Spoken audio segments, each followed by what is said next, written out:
Olá, seja muito bem-vindo a mais um programa produzido aqui pelo Conselho Regional de Administração do Rio de Janeiro, o Conexão Rio de Janeiro Brasil. É um programa em parceria com o CRA-RJ e os demais regionais. Mas hoje nós não vamos fazer a entrevista por telefone, porque nós estamos recebendo aqui o presidente do Pará, Célio Lima. Administrador Célio Lima, seja muito bem-vindo ao nosso programa. Um prazer estar aqui no Rio, né, aos ouvintes do Conexão, né, um grande abraço e realmente por telefone muita coisa fica a desejar. Agora estamos ao vivo aqui a cores, qualquer coisa. Perfeito. Agora, quando você vai a algum lugar, você tem um objetivo, né? Qual o objetivo da sua visita ao Rio de Janeiro, mas principalmente ao CRA-RJ? A visita ao CRA, houve um convênio que nós fechamos da Universidade Corporativa, né? Então nós estamos aprimorando alguns programas, algumas formas, como a possibilidade de inserir o curso de mediação e arbitragem para o Brasil inteiro, né? Especialmente para o Pará, a minha missão é essa, e consultoria, 2 cursos que realmente venham a ajudar os nossos profissionais no Pará. O segundo ponto é o Prefia, né, que vai ser realizado agora dia 20 de março em Belém, né? Então nós estamos ajustando os dados da comitiva que vai, de palestrante.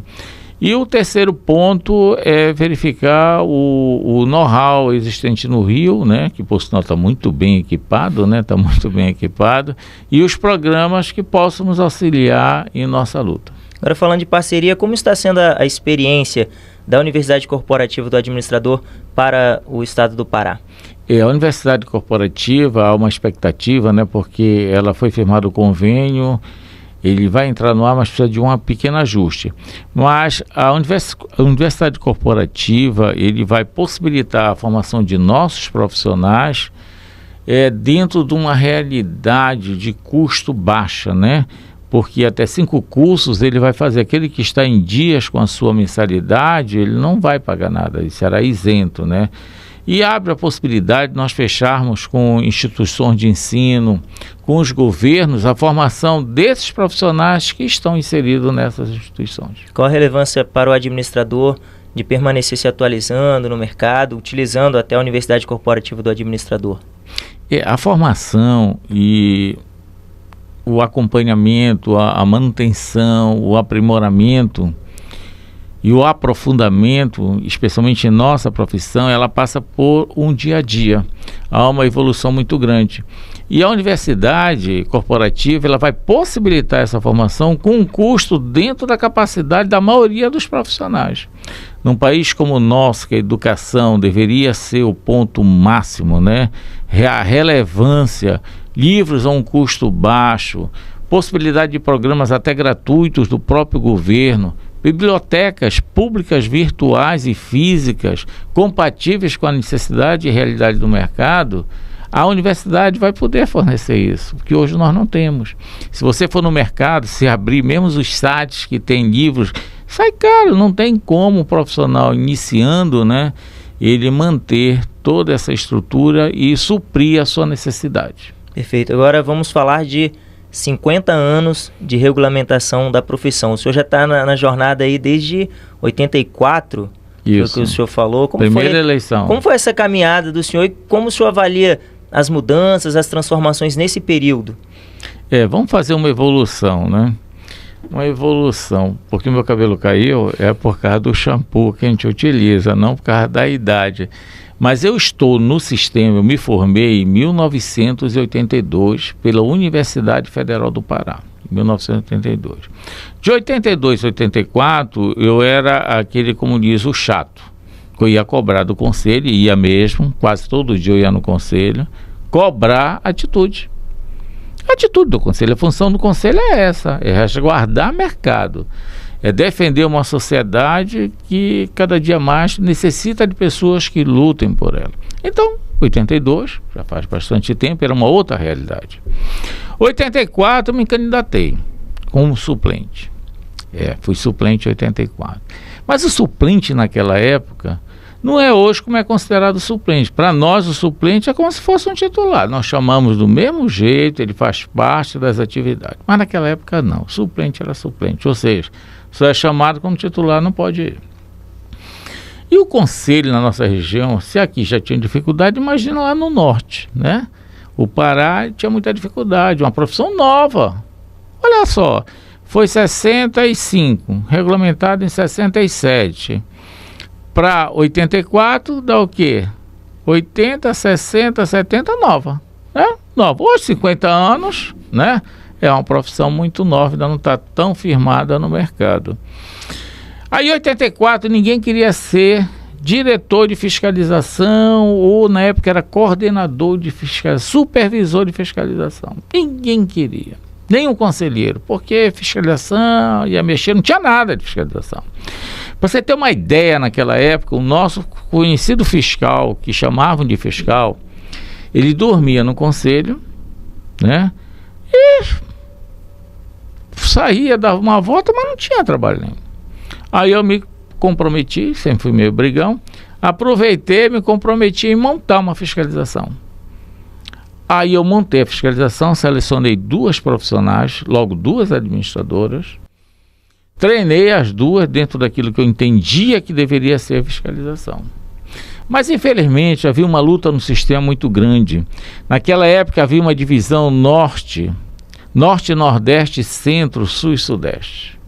O sul e sudeste tinha uma bancada, o norte e nordeste, para tu ver negócio de coronel, né? O norte e nordeste e o centro era outra bancada. E essas 2 bancadas se confrontavam, né? Se confrontavam e não saía nada. No final a profissão não crescia. E isso foi refletir lá. Eu entrei num período de choque do sistema. Olha, novinho, o sistema já tinha choque. Na época o presidente era o Marco Antônio. Antes, na primeira, em 82, era o do Arana, depois veio o Marco Antônio, que era do Pará, por sinal. Mas norte é norte, né? Norte não tinha todo esse suporte financeiro e começaram as lutas de interesse. E o que aconteceu? Quando eu comecei a fiscalização, comecei a mexer nas empresas. E o presidente do Pará, na época, não gostou muito. E nessa confusão chegaram com isso: olha, tu é suplente, tu não pode ser supervisor de fiscalização. Ninguém queria, mas na hora que o senhor fez acontecer, não podia fazer. Não podia fazer porque eu mexi com interesse. Então todo aquele que pretende entrar para o conselho, pense, porque você vai mexer no interesse de alguém. Se você não tem essa disposição, não entre no conselho. Continue como profissional.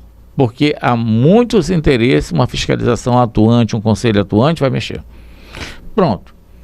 Tiraram o meu tapete. E as 2 fiscais saíram, voltou a fiscalização a zero. Como eu não sou homem de me entregar, eu gosto da seguinte posição. Eu gosto de desafios. Aonde tiver alguém para fazer, não me dê, porque já tem gente para fazer.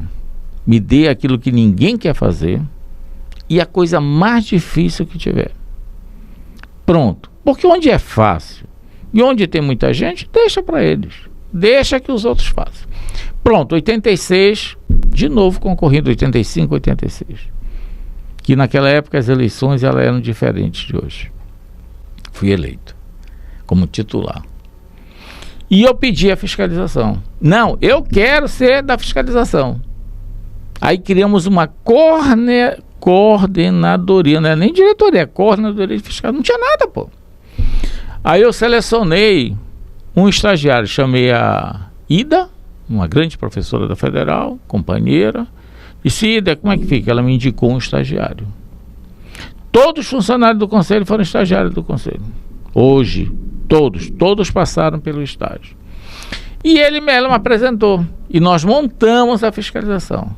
Aí, meu amigo, começamos a mexer e hoje o conselho tem uma fiscalização atuante hoje eu tenho 3 fiscais, o conselho atua realmente. Na grande realidade, os conselhos, todo o nosso papel é fiscalização, que o objetivo é resguardo do campo profissional. Os que trabalham na secretaria estão fiscalizando. Os que trabalham na limpeza estão ajudando na fiscalização. Então, todo um sistema faz parte. Ninguém come um pão sem passar a faca e passar a manteiga, né? Então, a manteiga tem que ser boa para o pão não se estragar. Não é isso? Então, todo o sistema, todas as atividades, essa nossa atividade que está aqui é uma ação fiscalizadora, porque ela visa esclarecer não só os nossos profissionais, como a própria sociedade. Como a própria sociedade da existência de uma profissão que é a solução desse país. A profissão do administrador, o administrador, ele é a solução do Brasil. E em 50 anos passados, firmamos uma base. Boa ou ruim, foi firmada uma base. Os próximos 50 anos, gente... Quais os desafios, né? Pronto. Um deles é firmar como profissão. Firmar a logomarca de você olhar, aqui tem um administrador. Aqui é realmente utilizada a administração profissional. Você que assiste esse programa e está ouvindo no rádio, não se esqueça. Nem todo mundo que é chamado de administrador é administrador. Tem muito cabo eleitoral, tem cara que é colocado por interesse, não tem a mínima formação, milita com recursos públicos que deveriam ser em benefício da sociedade e é utilizado em seu benefício, em benefício de outros que não têm o menor comprometimento com a sociedade. Aí a nossa profissão, em alguns aspectos, ela é prejudicada. Mas aonde você vê um administrador, você vê crescer. Então, um dos pontos desses 50 anos é mostrar aonde estão os nossos administradores.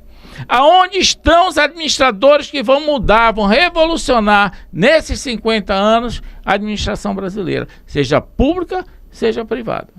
Para tu ter uma ideia, eu fui há alguns anos fazer uma palestra em Maceió. E antes de mim, na época eu era diretor do Conselho Federal. Já fui diretor do Conselho Federal em Fiscalização. Mas para tu ver a resistência, que mesmo meus pares no Federal na época, tinham resistência à fiscalização. Por quê? Porque a maioria dos conselheiros são ligados à educação. E defendem. Tem conselheiro federal que não passa no regional. Uma vergonha. Tem conselheiro federal que nunca foi conselheiro de regional. Como é que ele vai ter uma base para chegar lá? Aí chegar lá, alguns ainda procuram, mas tem uns que não tem. Então havia resistência à fiscalização. As reuniões do Federal, antigamente, pareciam reunião do Ministério da Educação. Só se falava em MEC. E a formação, para mim, ela é totalmente deficitária. Hoje, ainda é muito deficitária. E precisa ser reformulada. Então, em Maceió, eu fui fazer a palestra. Quem falou antes de mim foi o secretário de administração, que era um advogado, né? Um advogado. E meteu o pau nos administradores. Ele começou a frase dele dizendo que os administradores eram incompetentes. Gostou? Incompetentes. Olha, algo grave e pesado.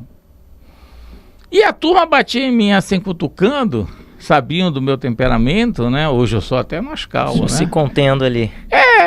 Aí dizia, tu não vai falar nada? Dizia, não, vai ter meu momento. E deixei ele tocar o pau. E ele mostrou por causa da incompetência. Mostrou na área de logística, que ele chamava de administração de material. Mostrou o resto, foi, tudo bem. Acabou a vez dele, foi a minha. O pessoal, pô, tu não falou nada. Calma, tudo tem seu momento. Meu amigo, aí foi minha vez. Eu pedi para ele me mostrar quem eram os administradores incompetentes. Que eu não conhecia em Maceió nenhum administrador incompetente. E gostaria até que ele me mostrasse. Porque o incompetente, pelo que eu conheço, que eram os administradores daquela época, eram cabos eleitorais. Pessoas que foram nomeados para ocupar esses cargos em Maceió, que não possuíam formação. Ora, se o cara não tem a formação, gente, ele vai fazer o quê? Besteira, para não dizer outras palavras. Besteira. Jogar dinheiro fora. Porque a deficiência do país não é falta de recurso. É falta de competência no gerenciamento do que tem disponível. Não adianta ter o recurso e com a má gestão, né? E não saber usar. Bom, aí eu disse que ia ficar mais... E fiquei mais um dia em Maceió esperando ser chamado para conversar. Até hoje. refugado. Eu já voltei lá e nada. Agora, no FIA, né, o 14º Fórum Internacional de Administração, vai ser trabalhado justamente essa questão da transformação que a administração passou e já prospectando aí os próximos 50 anos, né, se for possível fazer essa projeção. Qual a importância para o administrador de participar de um evento como esse para entender o universo da administração de fato, na sua visão?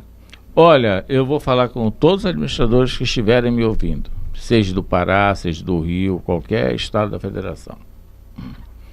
Eu, durante muito tempo, venho batendo em encontros brasileiros e em fórum internacional.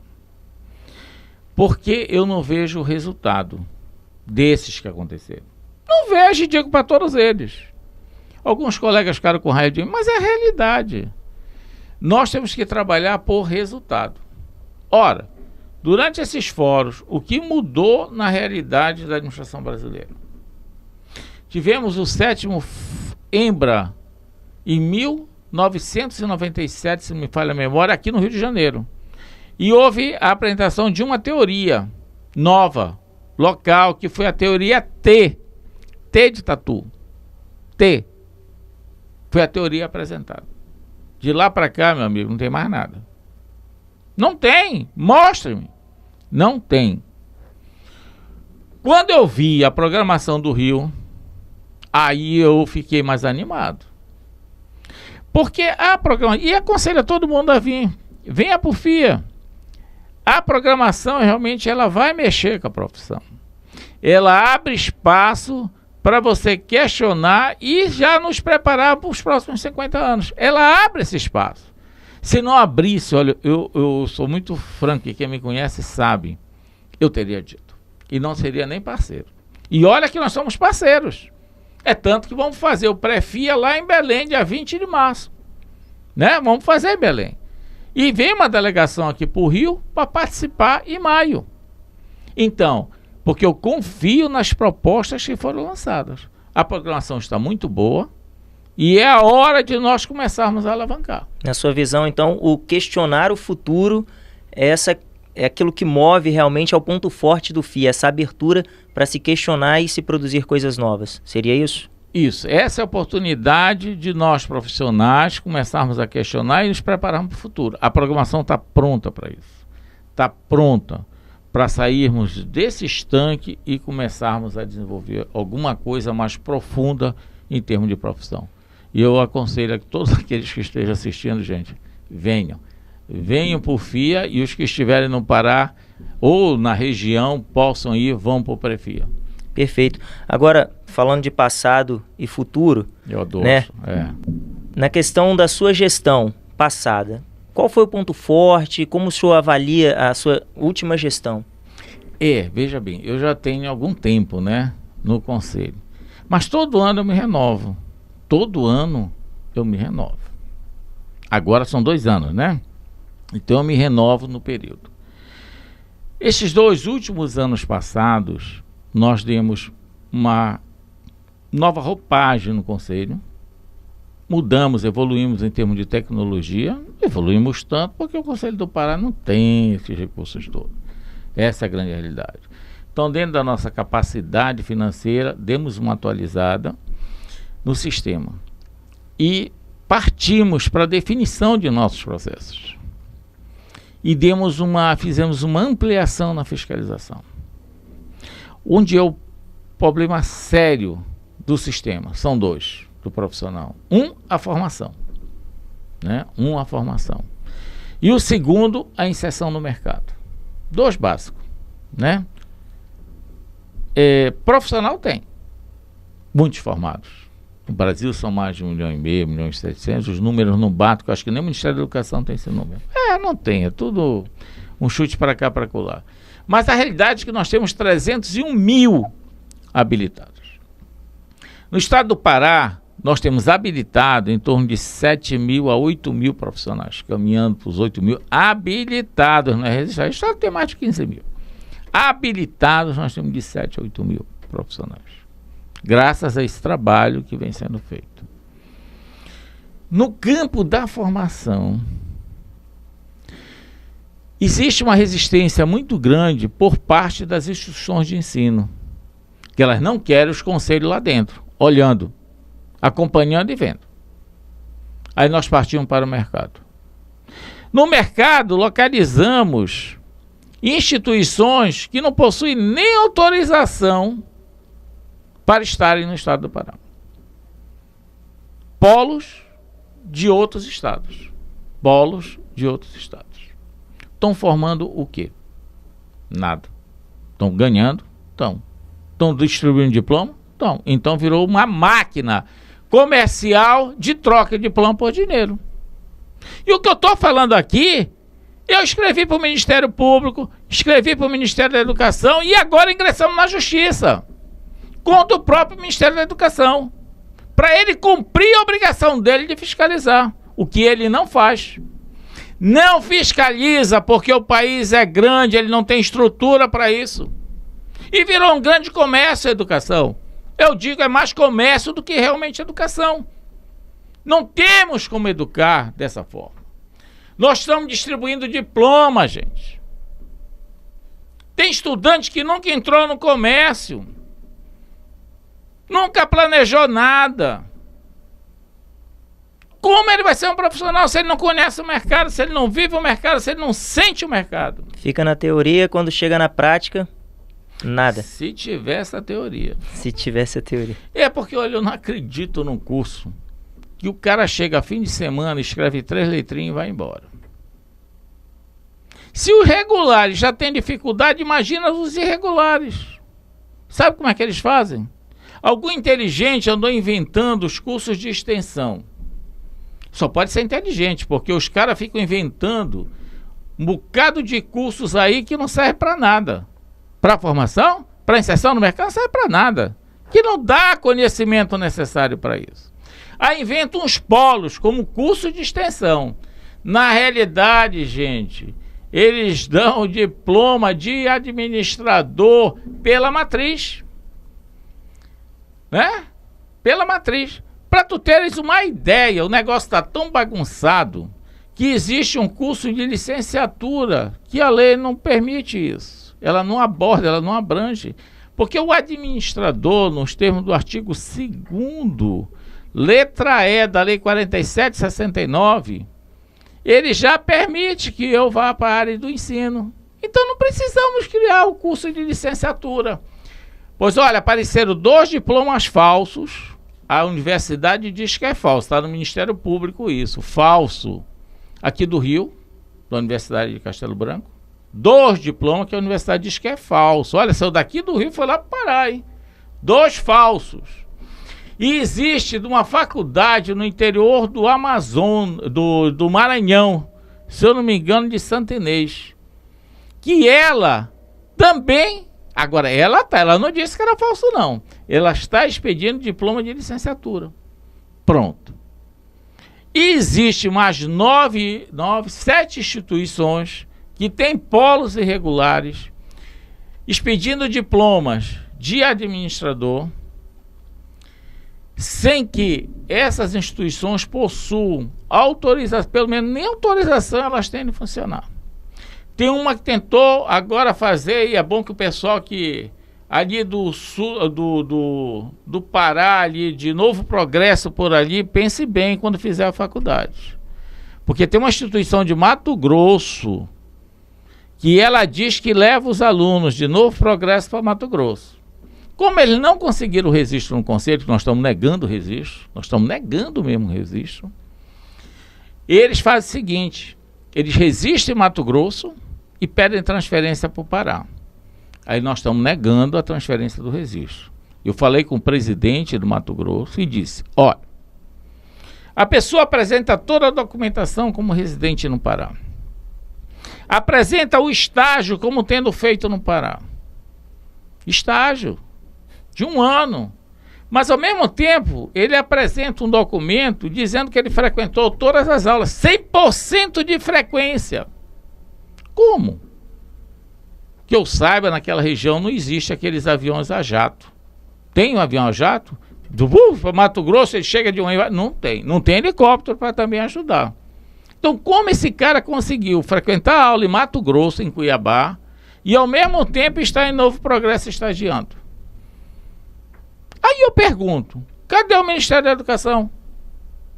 Quem é que vai lá em Novo Progresso olhar isso? Quem é que vai em Mato Grosso e olha as extensões dessas instituições? Eu posso dizer que o ensino está sendo acompanhado com toda a seriedade? Que a maioria desses administradores estão sendo preparados para o mercado? Uma dúvida. O outro é o mercado. Mercado existe. Mas o profissional não está sendo formado com a visão do mercado. São formados primeiro só por professores acadêmicos. Qual desses... Aqui pode ser outra realidade, tá? Aqui no Rio pode ser outra realidade. Mas qual desses professores já foi pelo menos para o mercado? Conhece o mercado para ensinar? Olha, Josué, o mercado aqui é esse. Josué, essa disciplina tu aplica dessa forma. Olha, vamos fazer um trabalho de campo. Cadê? Só se aqui no Rio faz. Mas lá pro Pará não faz, não. Fica complicado. É muito complicado. Agora, durante esse biênio a qual passou, o senhor bateu de frente realmente com a fiscalização, correndo atrás dessas questões, foi o ponto alto do CRA do Pará. Isso. Agora, nessa gestão agora, o senhor vai continuar nessas ações? Existem outras ações, além das parcerias que, né, já estão sendo vislumbradas aí para serem feitas com o CRA-RJ, alguma outra ação mais importante que o senhor considera que deva ser realizada nessa gestão?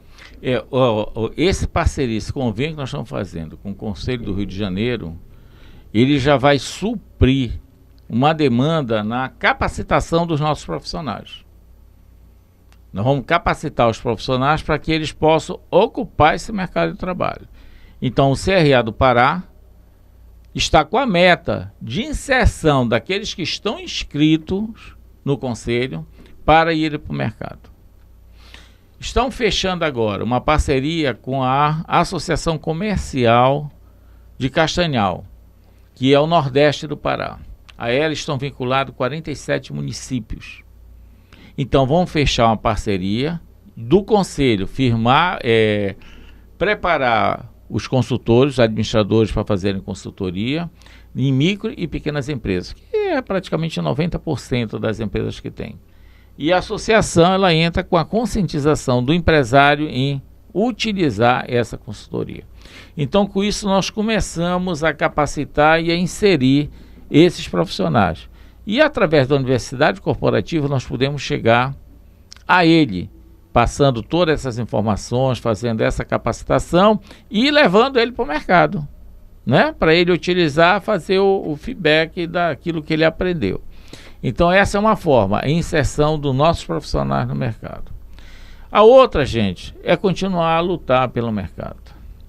O nosso mercado, a nível de Brasil, precisa ser consolidado. Estamos com no Superior Tribunal de Justiça, está havendo a unificação de jurisprudência a respeito das empresas de factor, né? De factor. A última informação que eu tenho estava 2-1 para o sistema. 2-1 para o sistema. E uma verdadeira vergonha as empresas existirem, mexerem com recursos de terceiro, que é a área financeira, recursos de terceiro, e nós não temos a menor segurança da administração desses recursos. Agora, o objetivo é justamente esse, de incentivar cada vez mais a fiscalização, o registro, a seriedade realmente da realização da profissão.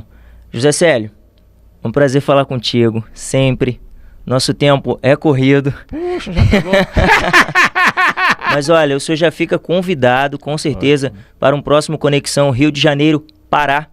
Ótimo, quer seja aqui, isso, quer seja por telefone. E por certo, nós teremos muitas coisas para conversarmos, para falarmos das nossas experiências, das suas experiências. Olha, muito obrigado pela sua entrevista, pela sua participação e, como eu já disse, já fica o convite para um próximo programa. Muito obrigado, eu que agradeço ao Conselho Rio de Janeiro, ao programa Conexão, a todas as pessoas aqui envolvidas. Realmente, vocês estão realmente equipados, preparados, né? E aos nossos administradores nesses 50 anos. Gente, não desanima não. Vamos lutar. Você já pensou, o cara passa 4 anos numa faculdade, deixa de assistir os jogos, tomando uma cervejinha. A maioria das pessoas perde suas novelas para uma sala de aula, ver uma pessoa falar. E depois que eu me formo nesses 4 anos, ter pago, né? A maioria paga, né? Pagar 4 anos, eu penduro na sala o diploma. Gente, faculdade nenhuma forma administradores, ela forma bacharéis. O conselho habilita a ser administrador e acompanha a partir daí. Então, gente, se formou, não esqueça, procure o conselho ou antes de se formar, veja o mercado como é, verifique a sua instituição se está regular perante o sistema. O nosso muito obrigado, e março nós vamos nos encontrar lá em Belém, né, no Prefia, né? Vocês estão convidados também, hein? Nos encontramos lá. E você que nos acompanha, muito obrigado pela audiência. Fique bem e até o próximo Conexão Rio de Janeiro, Brasil. Tchau.